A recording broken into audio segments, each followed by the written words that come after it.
A Sturbridge man allegedly voted in two different central Massachusetts towns in multiple elections. In 2014 and 2016, Jay Patel voted in both Shrewsbury and Sturbridge. The Shrewsbury town clerk says he tricked the database. Our Chandler Walsh joins us live now from Shrewsbury with the latest. Chandler?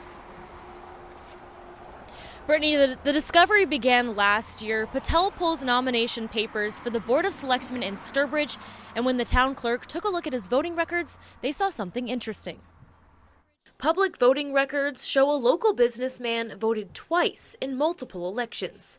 Shrewsbury town clerk Sandra Wright says Jay Patel voted in both her town and in Sturbridge for elections in 2014 and 2016, including the presidential election. On a voter registration, it has to be exact for it to show up as a duplicate. The exact first name, exact last name.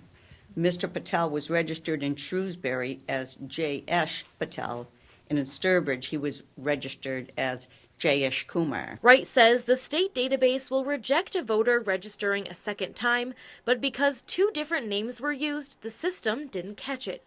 Worcester's Assistant City Clerk Nico Vangeli says municipalities rely on the state-based system, and there are safeguards in place to prevent voter fraud. When you're completing voter registration, anything that's in the fields of that actual registration card is inputted in that statewide system, and if the computer picks up the record in some other city or town, it brings it and carries over that voter history as well as voter activity. Vangeli says the clerk's office updates voter lists weekly with death records. They also complete an annual census.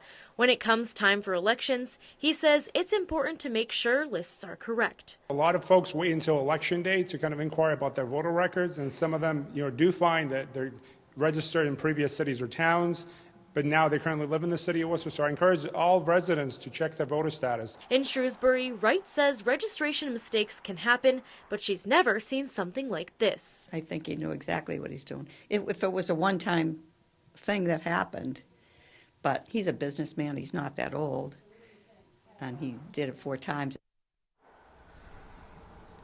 Wright says a letter was sent to the Attorney General's office days ago to determine if Patel will face any voter fraud charges. We've reached out to Patel but have not yet heard back. Live in Shrewsbury, Chandler Walsh, Worcester News Tonight.